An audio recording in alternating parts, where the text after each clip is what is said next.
여기 이제 빌립보서 이 3장 1절은요, 끝으로 라는 말로 이제 시작합니다. finally.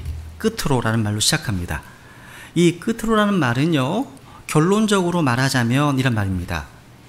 여러분, 빌립보서의 주제, 또 빌립보서 핵심 단어는 기쁨입니다.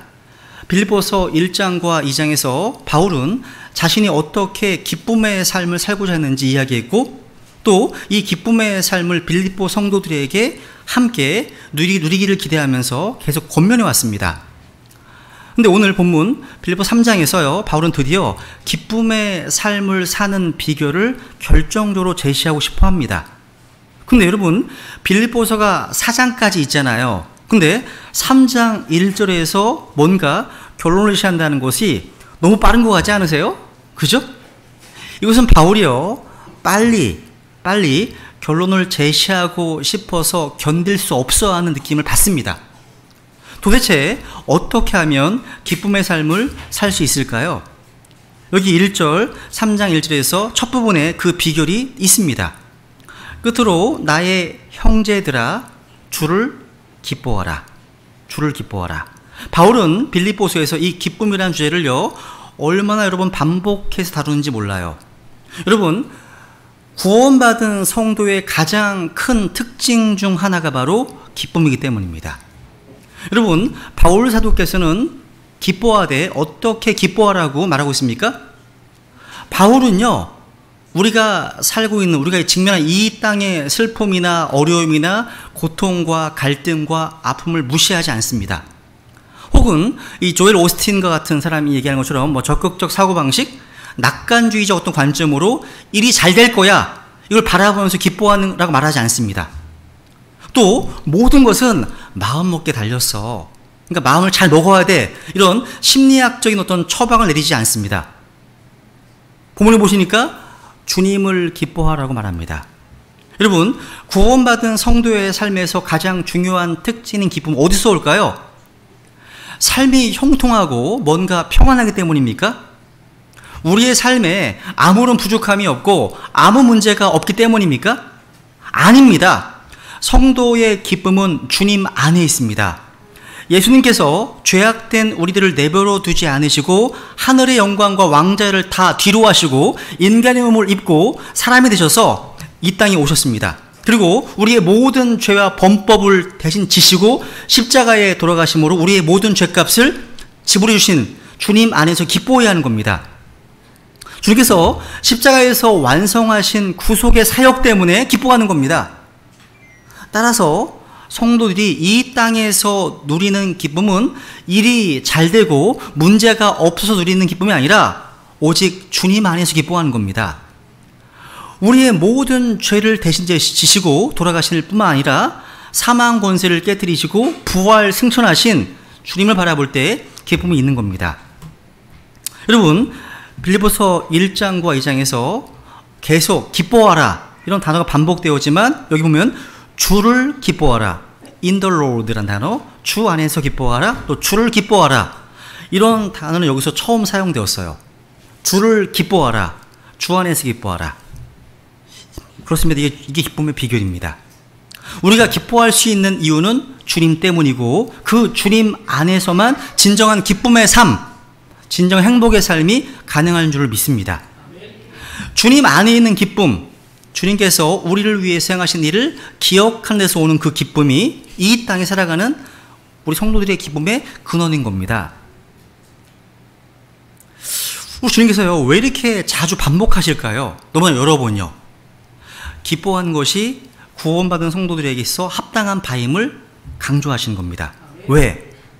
자주 까먹거든요. 우리는 망각의 존재이기 때문입니다. 우리는 중요한 것들을 너무나 잘 잊어버려요. 특히 바른 복음, 바른 교리, 이런 것 관련된 권면은 쉽게 잊어버려요. 근데 반대로 기억하지 않아도 되는 거에 대해서는 오래 기억합니다. 근데 정말 중요한 것은 자주 까먹습니다. 이게 인간의 악한 본성인 것 같아요. 특히 이제 저희 아버님과 같이 살다 보니까요, 저희 아버님께서는 옛날 일은 되게 생생하세요. 근데 최근에 일어날 일은 잘 잊어버리십니다. 이런 영적인 어떤 인지장애, 그러니까 우리 있지 않는지 모르겠어요. 우리에게. 여러분, 우리 주님께서 행하신 십자가의 구속 사역과 어떤 성경의 중요한 교리들은요, 자꾸 반복해서 강조할 필요가 있는 겁니다. 여러분, 감옥에 있는 바울이 밖에 있는 빌립보 성도들에게 기뻐하라고 합니다. 여기 기쁨의 대상, 기쁨의 근원이 무엇이라고요? 바로 예수 그리스도십니다. 주를 기뻐하라. 느헤미야 8장 10절에 보시면 따라해 보겠습니다. 주를 기뻐하는 것이 너희의 힘이니라. 맞습니다. 여러분, 자식이 공부를 잘하고 좋은 대학 갑니다. 잘 돼요. 잘 되는 자식들을 보고 기뻐하는 부모들이 있습니다. 그리고 너무 좋아, 사랑하는 연인들 때문에 기뻐하는 그런 청춘 남녀들이 있습니다. 그죠? 그리고 돈이 많은 부모님 때문에 기뻐하는 자식들이 있어요. 근데 그런 것 때문에 기뻐하는 게 아니에요. 지금 여기 보면 뭐예요? 사람을 기뻐하는 게 아니라 누굴 기뻐하는 거예요? 주님을 기뻐하는 겁니다. 주를 기뻐하라. 너희에게 같은 것들을 쓰는 것이 참으로 내게는 부담이 되지 아니하며 너희에게는 안전하니라. 바울에게서 이 기뻐하라 반복하잖아요. 되풀이합니다. 바울에게 지루한 게 아니에요. 빌립보 성도들의 유익을 위한 것이었어요. 하나님께서는요, 자신의 백성들이 기쁨 가운데 거하기를 원하세요. 여러분, 영적으로요, 건강하게 자라고 있는 성도들의 특징은요, 기쁨이 있다는 거예요. 기쁨이 있어요. 중국에서요, 순교한 어떠한 성도의 마지막 편지 속에 친척에게 어떤 한 작은 한마디를 했던 걸 기억합니다. 무슨 얘기냐면, 다른 말이 아니에요. 이렇게 얘기했습니다. 이분이 순교하기 전에, 나는 내 마음속에 여전히 기쁨을 유지하고 있습니다 라고 한 내용이었어요. 마음속에요. 그러니까 여러분, 기쁨 가운데 있다는 것은요, 영적으로 지금 내가 믿음 안에 여전히 굳게 서 있다는 걸 증명하는 거예요. 그렇기 때문에 구원받은 성도라면 마땅히 주님을 기뻐하는 삶을 살아야 한다는 거죠.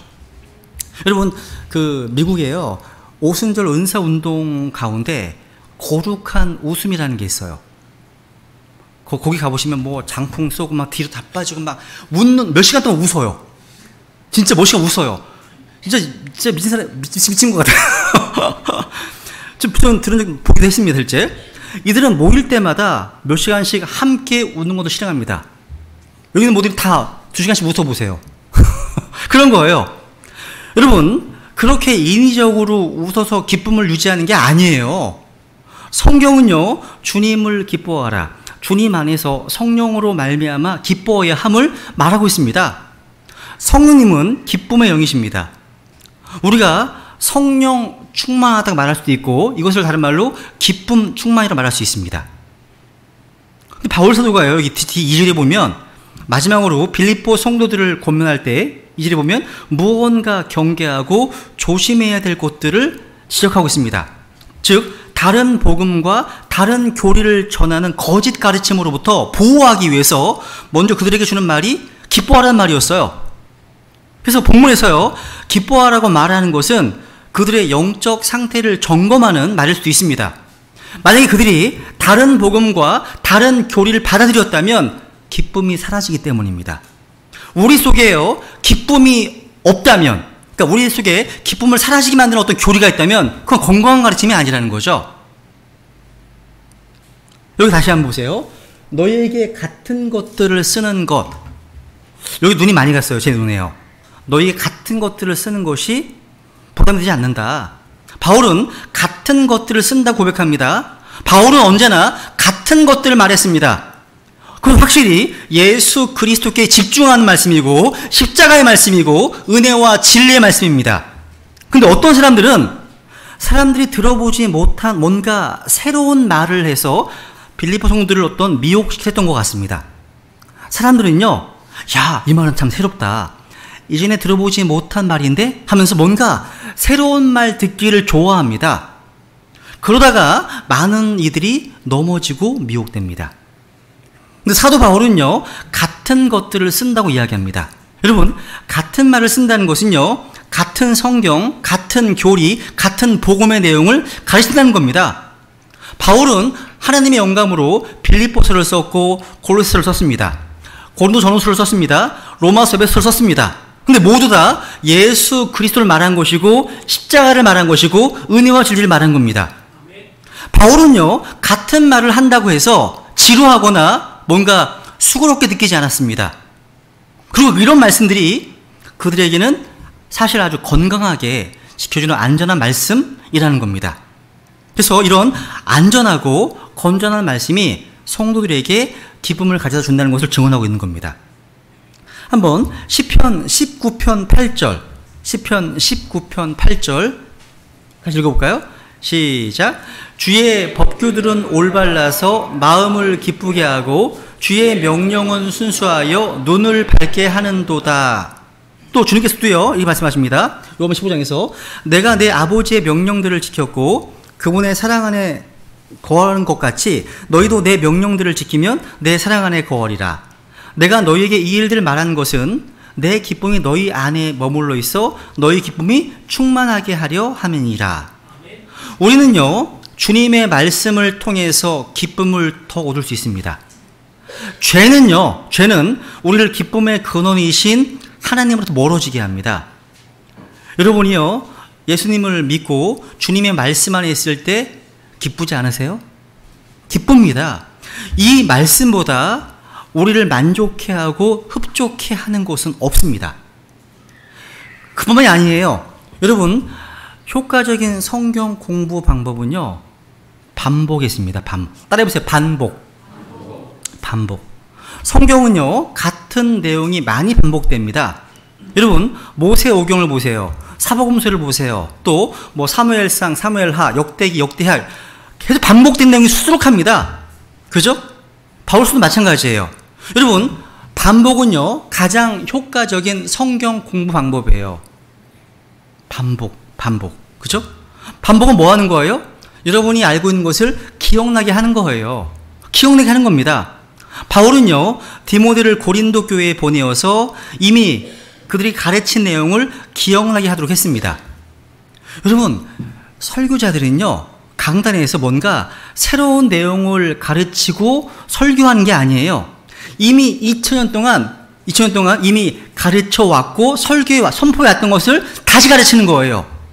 그러니까 여러분은 같은 내용을 듣고 또 듣는다고 해서 지루해하거나 짜증낼 필요가 없다는 거죠.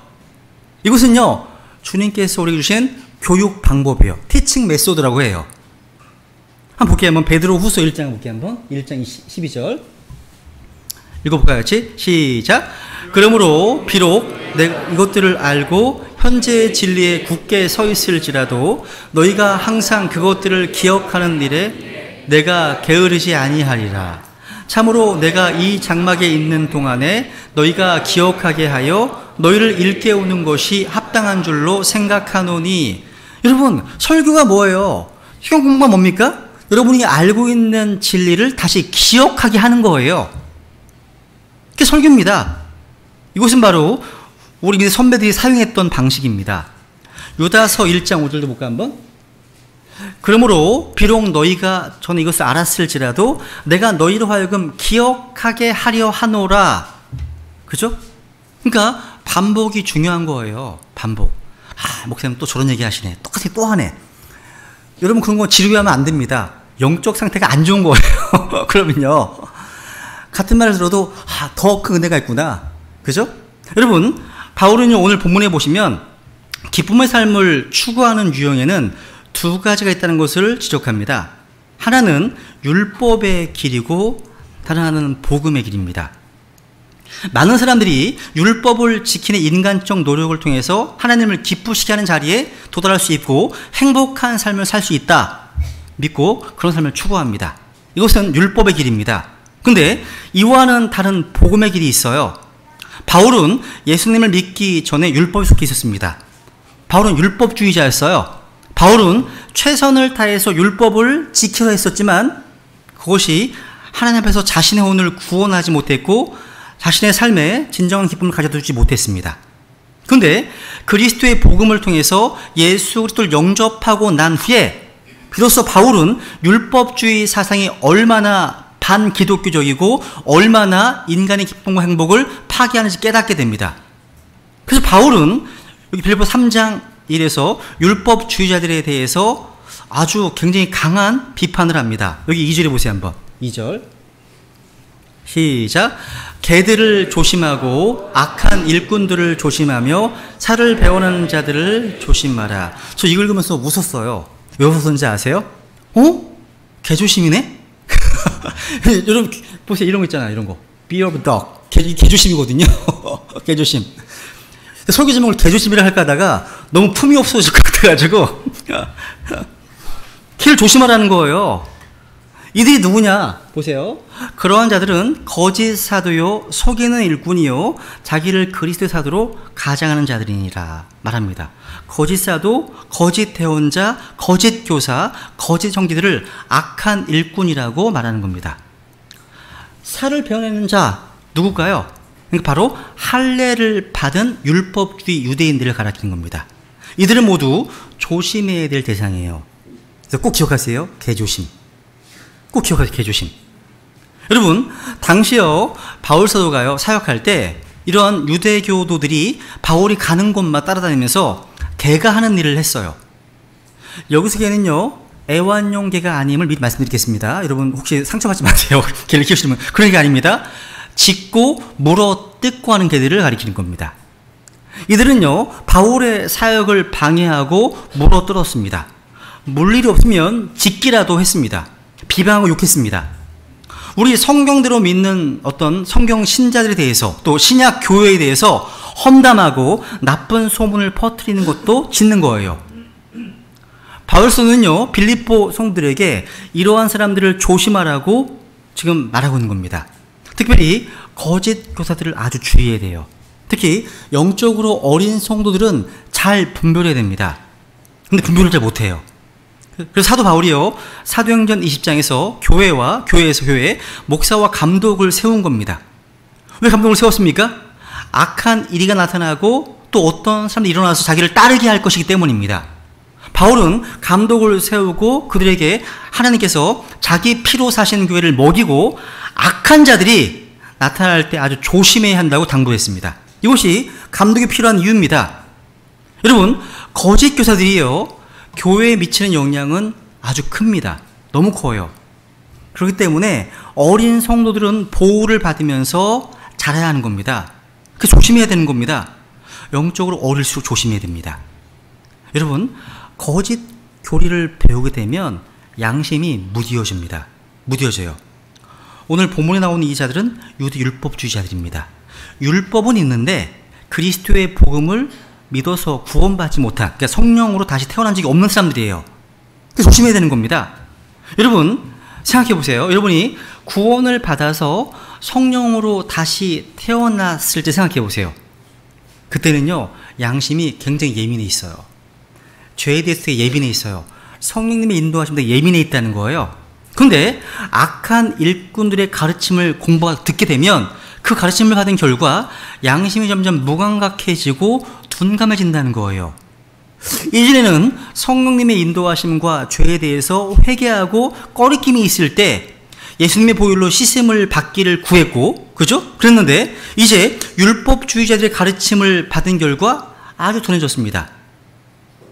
전에는요 한마디 남을 비방하고 정죄하고 판단했다는 말을 했을 때 너무 괴로워서 회개하고 자복하지 않으면 평안하지 않고 밥맛도 없습니다. 그죠? 근데 이제 마구 비평하고 막 그래도 밥맛도 좋고 잠도 잘 납니다. 이게 양심이 병들어 있는 거예요. 병들어 있는 겁니다, 여러분요. 그러니까 감각 없는 자로서 뭔가 마구 행하게 된다는 거죠. 그러니까 이렇게 양심의 느낌이 점점 무뎌진다는 겁니다. 그래서 바울은 그렇게 가르치는 자들을 악한 자들이라고 부른 겁니다. 악한 일꾼들이라고요. 그래서 우리는 이들을 조심해야 한다는 겁니다. 여러분, 여러분의 양심이 더 씻어지고 깨끗해지고 영이 더 맑아지고 순수하게 되는 그런 가르침이 건전한 교리입니다. 여러분의 양심을 더 둔하게 만들고 죄를 지어도 꺼리낌이 없게 하고 남을 비평하고 판단해도 아무런 어떤 느낌이 없게 만드는 교리들은 전혀 좋은 교리가 아니에요. 그래서 여러분의 삶이요, 갈수록 거룩해지고 양심이 더욱 예민해지고 또 회개할 때 눈물이 많아지고 기도가 많아지고 하나님과의 어떤 관계가 좀 더 깊어져야 그것이 건전한 교리인 거예요. 그 필요하면 여러분요.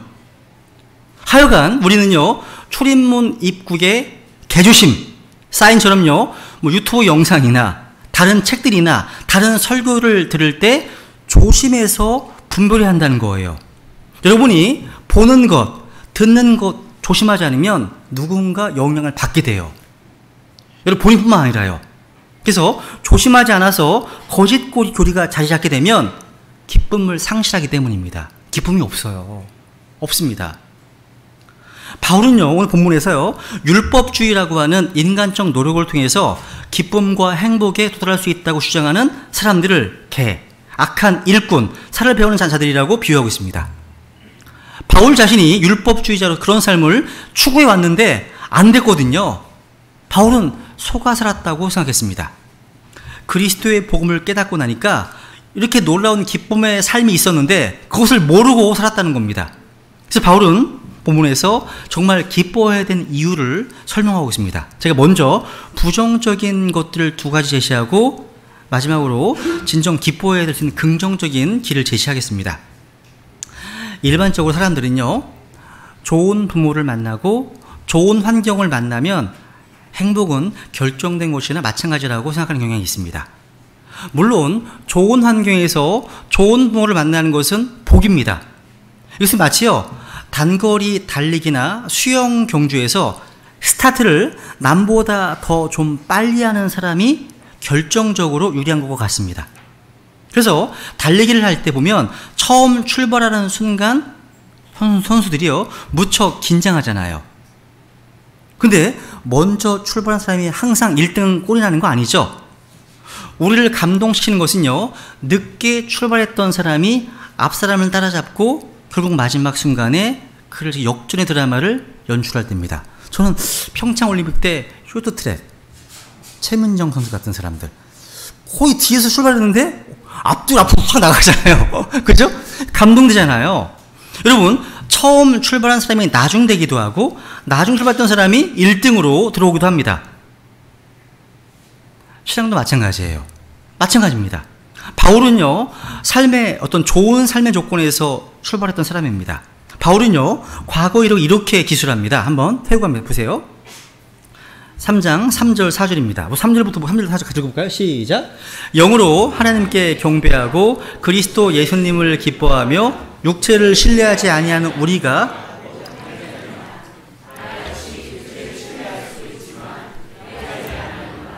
만일 어떤 다른 사람이 육체를 신뢰할 만한 것이 자기에게 있는 줄로 생각하면 나는 더욱 그러하니. 여러분, 크리스천들은요, 영으로 하나님께 경배합니다. 예수님께서는 하나님은 영이시니 그분께 경배한 자들이 반드시 영과 진리로 경배할지니라 말씀하셨습니다.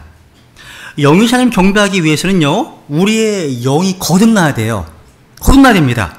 그리고 그리스도 예수님을 기뻐하며 우리는요, 예수 그리스도를 믿을 뿐만 아니라 뭐 해야 된다는 거예요? 기뻐해야 합니다. 기뻐해야 됩니다. 유대인들은요, 예수님을 믿지 않을 뿐만 아니라 모독합니다. 이교도들은요, 예수님을 무시하고 멸시합니다. 무관심하다는 거죠. 여러분은요, 여러분은 예수 그리스도를 기뻐하고 즐거워하십니까? 여러분, 하나님의 은혜를 입은 자들이라면 누구나 그분을 믿고 그분을 사랑하고 그분을 기뻐합니다. 왜? 그리스도께서 우리의 모든 것 되시기 때문에. 모든 것이기 때문에요. 그 다음 보세요. 그 다음 육체를 신뢰하자는 우리가 할례 얘기하잖아요. 이게 무슨 내용이에요 다? 바울도요, 인간적으로 말하면 자랑할 수 있는 조건이 많다는 얘기예요. 바울은 5절에 보니까요, 인생을 어떻게 출발했습니까? 바울은 그리스도인이 되기 전에 자기의 모습에 대해서 이렇게 말하고 있습니다. 보세요. 나는 8회째 되는 날 할례를 받았고, 할례는요, 하나님의 백성이 되는 언약의 표시였어요. 바울은 태어난 지 8일 만에 하나님의 백성이란 도장을 받았던 사람입니다. 종종 복음을 전하다 보면 예수님 믿고 구원받으세요. 이렇게 물어보면 저도 유아 세례 받았어요. 저는 3대째 예수님 믿는 집안이에요. 이 대부분 사람들을 보게 됩니다. 비슷한 얘기예요. 비슷한 얘기입니다. 여기서 바울은요, 태어난 지 8회째 되는 날에 할례를 받고 출발한 사람입니다. 그 다음 보세요. 이스라엘의 줄기에 속한 자고 베냐민 지파에 속한 자요. 얘기하죠. 바울은요, 아브라함과 이삭과 야곱의 직계 후손으로서 이스라엘 줄기에 속한 자입니다. 또 12지파 가운데 가장 명문 지파 중 하나인 베냐민 지파 출신입니다. 바울 되기 전에 이름이 뭐였죠?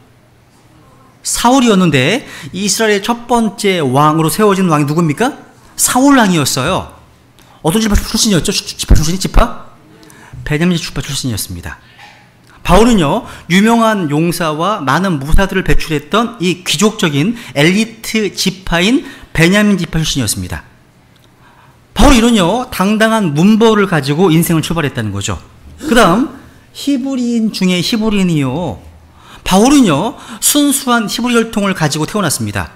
바울은 어려서부터 헬라어를 말할 수 있을 뿐만 아니라 히브리 사람이 사용한 아람어도 능통하게 구사하며 자랐습니다. 바울이 이렇게 좋은 조건 속에서 삶을 시작했다는 거예요. 그럼에도 불구하고 바울이요, 다메섹이라는 길을 가기 전까지 바울은 행복한 사람이 아니었어요.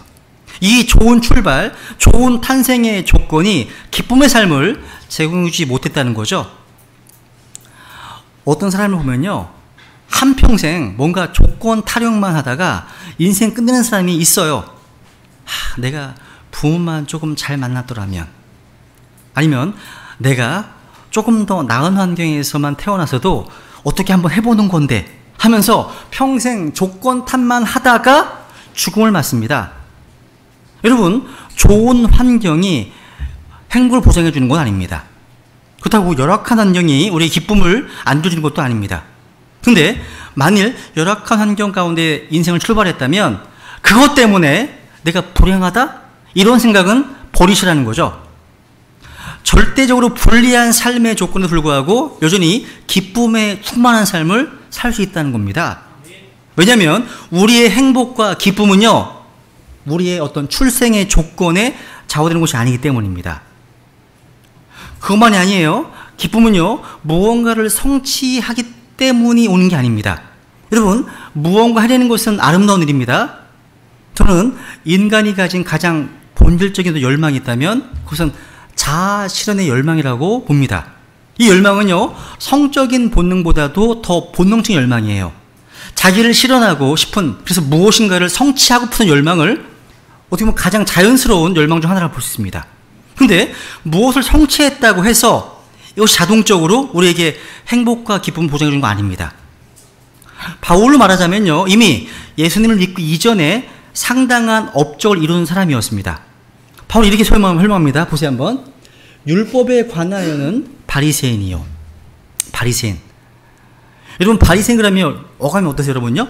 우리는 바리새인 이꼴 위선자, 이렇게 이제 이해합니다만, 예수님 당시의 바리새인은요, 사회적으로 굉장한 존경을 받은 사람들입니다. 이들은 거룩한 율법을 날마다 읽고 그대로 지키면서 살고 있는 아주 고상한 사람들이었습니다.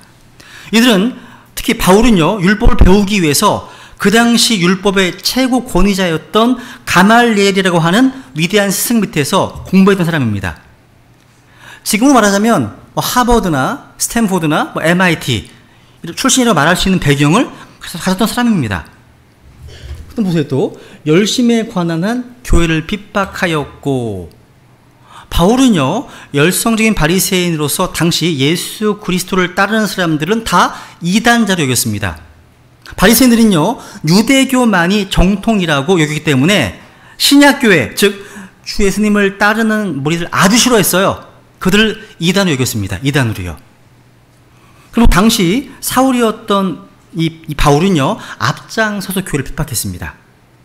그리고 자신이 율법에 있는 의대는 흠이 없는 자라고 이렇게 고백했습니다. 도덕적인 성취도 있었다는 거죠. 이거 굉장한 고백입니다.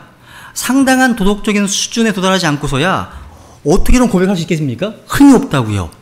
그러니까 율법에 있는 의에 대해서는 도무지 흠이 없다니 참 대단한 고백 아닙니까? 그죠? 사실 이러한 족보를 갖기가 어렵습니다.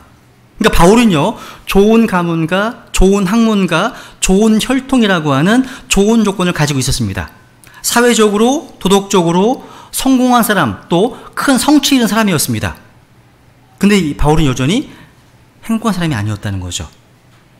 그렇다면 마지막으로 진정으로 행복하고 기뻐해야 될 이유가 무엇일까요? 한마디로 예수님 때문입니다. 우리가 정말 진정 기뻐해야 될 이유를 바울은 본문의 마지막에 이렇게 제시합니다. 7절 이하를 보세요. 한번 읽어볼까요? 시작. 그러나 무엇이든지 내게 이득이던 것들을 곧 그것들을 내가 그리스도를 위하여 손실로 여겼으며 참으로 확실히 모든 것을 손실로 여김은 내가 그분을 위하여 모든 것에 손실을 입고 그것들을 단지 배설물로 여김은 내가 그리스도를 얻고 율법에서 난 내 자신의 의가 아니라 그리스도의 믿음을 통한 의 곧 믿음으로 말미암아 하나님에게서 난 의를 소유한 채 그분 안에서 발견되려 함이라. 아멘. 여러분, 바울은요, 구원받기 전에 그리스도인들을 죽이기 위해서 다메섹 도상으로 가고 있을 때 갑자기 하늘로부터 강렬한 빛과 음성이 들렸습니다. 사울아 사울아 네가 어찌하여 나를 핍박하느냐. 꼬꾸라집니다. 주여 누구시니까? 나는 내가 핍박하는 예수라 얘기했잖아요. 그죠? 바울이 예수님과 만난 겁니다. 그 순간 바울의 일생을 뒤집는 혁명적인 사건이 일어났습니다. 그분을 향해서 바울이 엎드려서 주님이라고 고백하는 순간 지금까지 바울이 붙들고 있었던 가치관이 송두리째 무너내리게 됩니다. 바울은 자신이 지금까지 자랑스러워했던 모든 것을 향해서 쓰레기와 같다는 선언을 합니다. 바울이요, 예수님 앞에 쓰러지는 순간 주님께서는 바울의 죄를 용서하셨습니다. 영원한 생명을 주셨습니다. 뿐만 아니라 하나님은 그를 향해서 의롭다고 선언해 주십니다. 또 바울을 하나님의 자녀라고 선포해 주시고 복음의 영광을 위한 예수 그리스도의 증인으로 삼아 주시고 이 땅에서의 진정한 삶의 이유와 존재의 목적을 깨닫도록 허락해 주셨습니다. 그러니까 그분이야말로요, 바울의 인생에서 새로운 기쁨과 행복의 진정한 이유가 될 수 있었다는 겁니다. 이거 보세요. 그러나라는 단어. 야, 이게 예수님으로 인한 반전입니다. 그러나. 야, 그러나 무엇이든지 내게 이득이던 것들을, 곧 그것들을 내가 그리스도를 위하여 손실로 여겼으며. 야, 여기서 그러나는요, 복음의 진수를 보여준 핵심적인 단어입니다. 여러분, 앞에 읽어봤잖아요. 세상에 다 그렇게 살고 있어요. 바울이 육체를 자랑할 것이 있다고 말하는 것처럼 세상이 살아가는 방식이 전부 이런 것이에요. 가문에 대한 자랑, 혈통에 대한 자랑, 도덕적으로 윤리적으로 깨끗한 것에 대한 자랑, 학문에 대한 자랑, 또 존경받는 어떤 많은 사람들로부터의 인정에 대한 어떤 자랑 등, 이것이 이 세상이 붙들고 살아가는 삶의 방식이잖아요. 그런데 기독교의 복음이 뭐예요? 그러나입니다. 그러나예요. 인식과 가치의 어떤 변화와 전환이 일어나는 거예요. 이 땅에서도 우리 똑같이 그렇게 살아왔는데, 바울처럼요, 우리도 육체적인 어떤 보편적인 자랑들을 갖고 살아왔는데, 그러나라고 하는 어떤 가치의 변화가 일어나는 겁니다. 교회 다니는 어떤 분들이 이렇게 쉽게 말해요. 에이, 말씀을 들으면 뭐해? 삶이 따라줘야지. 저는 이 말에 절대 동의하지 않습니다. 왠지 아세요? 먼저 말씀을 들어서 인식과 가치가 변화가 오지 않으면 삶의 진실한 변화가 불가능합니다. 안 되거든요. 많은 교인들입니다. 성도가 교인들입니다. 기독교를 단지 하나의 종교인 것처럼 우리에게 어떻게 살아야 하는 것을 가르쳐주는 윤리나 도덕 정도로 생각합니다. 틀린 생각입니다. 그 성경적 기독교가 아닙니다. 우리 삶에서 먼저 세계관의 변화, 가치관의 변화가 일어나지 않으면 삶의 변화는 불가능하기 때문입니다. 하나님 기뻐하시는 게 아니에요. 그냥 껍질에 불과한 거예요. 우리 내면의 어떤 인격과 삶과 진실함이 담겨있지 않은 변화이기 때문에 그럼 하나님이 좋아하시지 않기 때문입니다. 그러니까 이 땅을 살아가는 많은 사람들이 자랑하고 중요하게 여기고 가치 있게 여기는 것을 저 역시 살아왔습니다. 근데 1992년 9월 제가 구원받는 그날 바울처럼 이 그러나가라는 변화가 왔어요. 그날 그러나 바로 이것이요 한 사람의 오늘 구원에 이르게 하시는 성경적 기독교입니다. 그리스도의 복음은요 사람 속에 있는 진실한 변화를 가져옵니다. 복음만이요. 이 변화가 없이는요 삶의 변화는 불가능합니다. 그죠? 어떻게 변화가 됩니까? 과거에 나에게 이득이었던 모든 것이 손실로 여겨지는 겁니다. 손실로요. 실제를 다시 보세요. 그러나 무엇이든지 내게 이득이던 것들을 곧 그것들을 내가 그리스도를 위하여 손실로 여겼으며 참으로 확실히 모든 것을 손실로 여김은 잘 보세요. 바울이요 그리스도를 위해서 단지 배설물로 여긴 것들이 무엇입니까? 5절과 6절에 나와 있는 내용 전부입니다. 그 모든 것을 다 전부 손실로 여겼습니다. 성경은요 7절에서요 여기 여겼으며 라고 하죠. 여겼으며 그 다음에 손실로 여김은 또 보세요. 여김은 보세요. 7절에서는 여겼으며 라고 말했는데 8절에서는 여김은 이라고 말합니다. 그것도 확실히 모든 것을 손실로 여김은 이렇게 말씀하고 있습니다. 이 시점은요 바울이 사역한 지 20년이 넘었습니다. 바울은 과거에 그렇게 계산하고 20년을 살면서 그 계산법이 여기 있다잖아요. 카운트 계산법이 확실히 옳았음을 확정하고 있습니다. 바울은요 몇 가지 유익하던 것만 손실이 아니라 그리스도 이외의 모든 것이 다 손실이라는 것을 알았습니다. 20년 지나고 나니까 이제 확실히 여기게 되었다 고백하는 거예요. 확고하고 흔들림 없는 태도로 모든 것을 손실로 여겼다는 겁니다. 모든 것을요. 이런 내용은요 오늘날 메시아나 유대인들 율법주의자들이나 유대인들이 차마 받아들일 수도 없고 이해할 수 없는 내용이 아닐까. 그죠? 이런 앞에 나오는 5절 6절 이런 내용들은 율법주의자들이 자랑할 만한 거지. 그죠? 이게 손실이 아니잖아 이 사람들 보기에는요. 특히 마지막에 나와 있는 율법을 지키는 문제. 그러니까 율법주의자들에게서 다른 것은 몰라도요 율법을 지킨 것은 이건 배설물이냐? 손실이냐? 받을 수 없다는 겁니다. 근데 다 성경은 배설물이라고 말하고 있습니다. 배설물. 이게 영어로 dung, 똥입니다. 똥이에요. 사도 바울이요 손실로 여기고 배설물로 여기는 것들이요 사람의 외모, 민족, 혈통, 가문, 종교, 학문, 또 어떤 사람의 행위입니다. 율법의 의, 자기 의, 율법 준수. 이게 바울이 손실로 배설물로 여겼던 것들입니다. 그런데 이런 것들을 오늘날 다시 갖자고 외치는 사람들이 되게 많아요. 우리 주변에요. 왜 그럴까요? 이들은 그리스도를 아는 지식이 없고 그리스도를 얻는 것이 무엇인지 알지 못하기 때문입니다. 사도 바울이요 손실로 여기고 똥으로 여긴 것들은 놀랍게도 오늘날 유대인들을 비롯한 대부분의 어떤 율법주의자들이 사모에 맞이하는 그런 것들이라는 거죠. 바울이 왜 이런 것들을 왜 배설물로 여겼을까요? 7절에 보니까 그리스도를 위해서입니다. 그리스도를 위해서 내게 이득이 되던 것들을 손실로 여겼다고 증언하고 있습니다. 그리고 그리스도 예수 내 주를 아는 지식이 가장 뛰어나기 때문에 그렇게 얘기합니다. 그리고 8절에 보면 그리스도를 얻기 위해서, 그리고 율법에서 난 자신의 의가 아니라 그리스도의 믿음을 통한 의, 하나님의 의를 소유한 채 그분 안에서 발견되게 하기 위해서라고 설명하고 있습니다. 그게 목적입니다. 근데 유감스러운 것은요 오늘을 살고 있는 많은 사람들이 아직도 예수님 속에서 기쁨을 발견하기보다는 바울이요 쓰레기처럼 버렸던 것들을 의지하고 산다는 거예요. 바울은 한순간 자신이 그동안 붙들어왔던 모든 것이 허상에 불과하다 사실 깨달았습니다. 그리고 나는 이제 이 모든 것들을 쓰레기처럼 여길 수 있다. 그리스도 안에서 발견이 새로운 삶을 위해서 나는 모두 포기한다. 모든 것을.